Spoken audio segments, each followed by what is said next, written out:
විරාමයෙන් අනතුරුව යලිත් අපි ඔබේ නිවහනට පැමිණියේ අවසන් අඩහෝරාවේ ඔබත් සමගින් කතා බහ කරන්නට. අද දවසේ අපි කතා බහ කරමින් සිටින්නේ බස්නාහිර පළාත් සභාවේ ආණ්ඩු පක්ෂයේ ප්‍රධාන සංවිධායක රේණුක පෙරේරා පළාත් සභා මන්ත්‍රීතුමන් සමග විශේෂයෙන් එළඹෙන බස්නාහිර පළාත් සභා මැතිවරණයේ සහ ජාතික දේශපාලනයේ බොහෝ තොරතුරු කතා බහ කළා.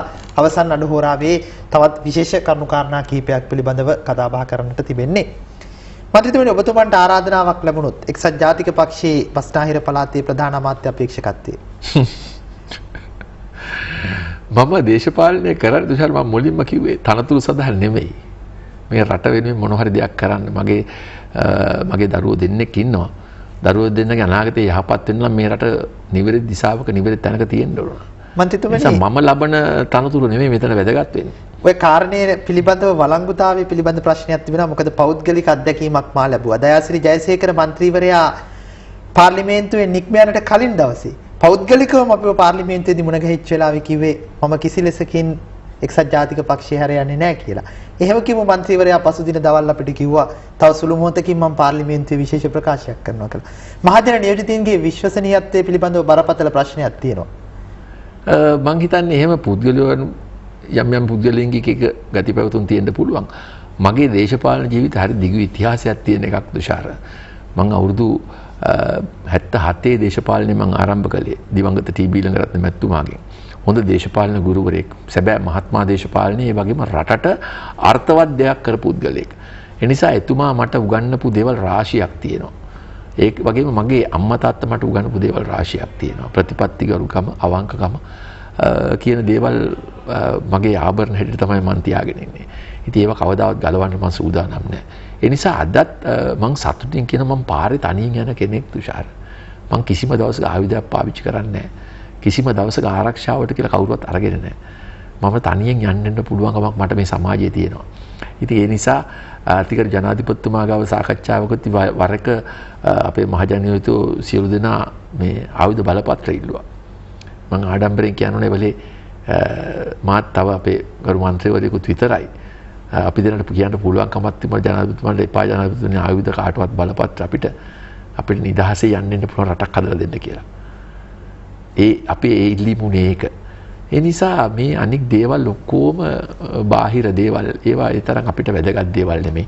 අපිට ආර්ථික වශයෙන්ුත් මගේ අම්මා තාත්තා මට එහෙම ආර්ථික ශක්තිය උපතින්ම ලබා දීලා තිබ්බා. ඉතින් ඒ නිසා අමුතුවෙන් සැප සම්පත් කියන ඒවා අලුතෙන් හොයන්න දේවල් නෙමෙයි අපේ ජීවිතේ. ඉතින් ඒ නිසා එහෙම නැති අයට ඒවා අලුතෙන් දිනා ගන්න උවමනාවල් තියෙන්න පුළුවන්. මේ සමාජයේ මේ ගෞරවය ලබන්නේත් මම හිතනවා පළාත් සභා මන්ත්‍රීවරු අතර මම යම් ප්‍රමාණයක මේ දේශපාලඥයෙක් හැටියට මේ භූමිකාව මම ඉහළින් ඉන්නවා කියලා. ඒ නිසා ඒක කරන්න පුළුවන් කමක් ලැබුණේ මේ අවංක ප්‍රතිපත්තිගරුක දේශපාලන නිසා.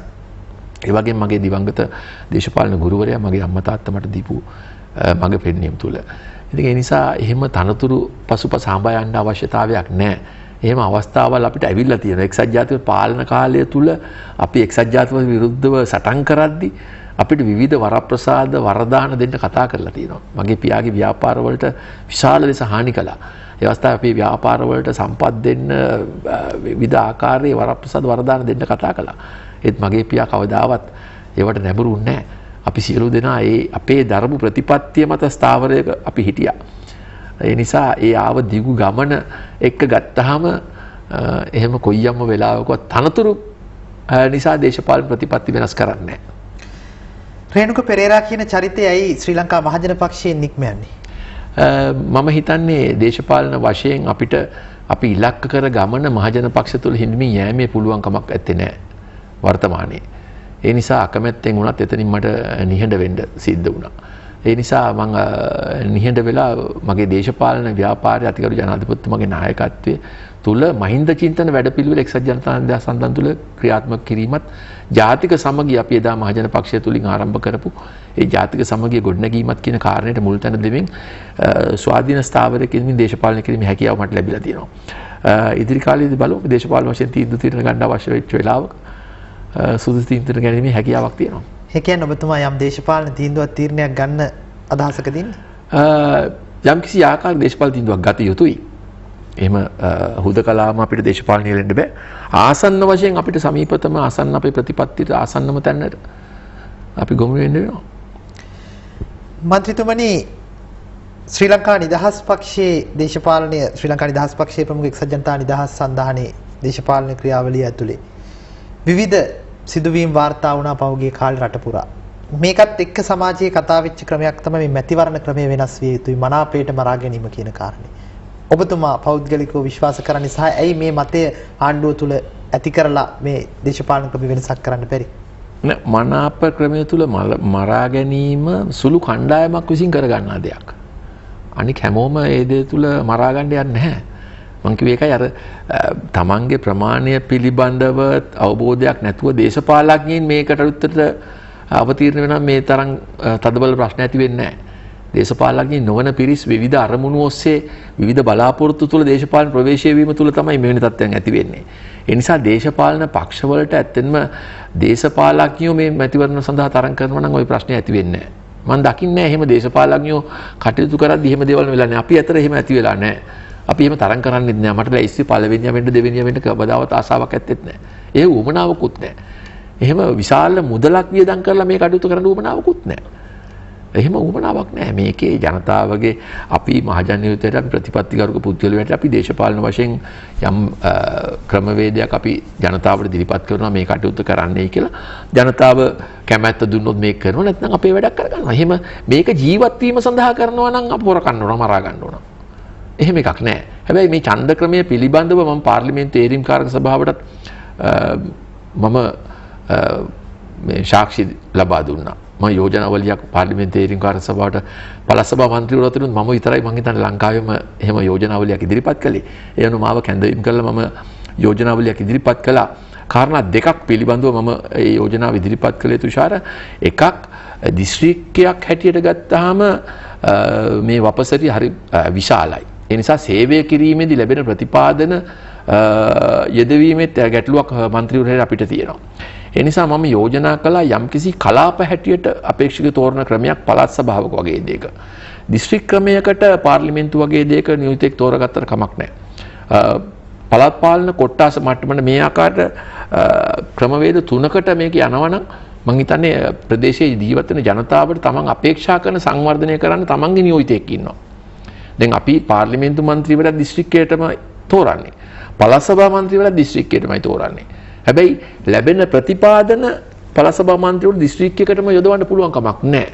ඉතින් මේ දිස්ත්‍රික්කයක් තුල මැතිවරණ ව්‍යාපාරයක් මෙහෙවන්නත් විශාල මුදලක් වැය කරන්න සිද්ධ වෙනවා. හැබැයි අපි වගේ අය දේශපාලන වශයෙන් හැමදාම ක්‍රියා කරපු පිළිවෙලක් තියෙනවා සුළු අපසරියක් හඳුනාගෙන ඒ වපසරිය අපේ දේශපාලන හැසිරීම තුල යම් අනාප ප්‍රමාණයක් ලබාගෙන මන්ත්‍රී ධූරයක් ලබා ගත්තාම කවුරු මනාප වැඩියෙන් ගත්තත් තුෂාර පළාත් සභාවට ගියාම මට පිටිපස්සේ තමයි වාඩි වෙන්න ඕන. මොකද ප්‍රතිඵල නිකුත් කරන දා වෙනකන් විතරයි ඕක වළංගු. සභාවේ දිවුරුම් දාපු දා ඉඳලා ඔය කොච්චර මනාප අරන් ගියත් ජේෂ්ඨත්වයේ අනුව තමයි පළාත් සභාවේ හෝ පාර්ලිමේන්තුවේ ආසනේ පැනවෙන්නේ. ඒක ප්‍රතිඵල කිව්වෙත් නැන් පස්සේ ඒක වළංගුතාවයක් නැහැ. ඒ නිසා ඒක නොදන්න පුද්ගලෝ මේකට විවිධ උත්සාහයන් ගන්නවා. අපි නම් එහෙම උත්සාහ ගන්න නැහැ. මොකද කවුරු මනාප වැඩිපුර අරන් ගියත් ආවත් ලබන පළාත් සභාවෙත් මට පස්සපේලිය තමයි වාඩි වෙන්න වෙන්නේ. මොකද මේ ජේෂ්ඨත්වය මගේ තියෙන නිසා.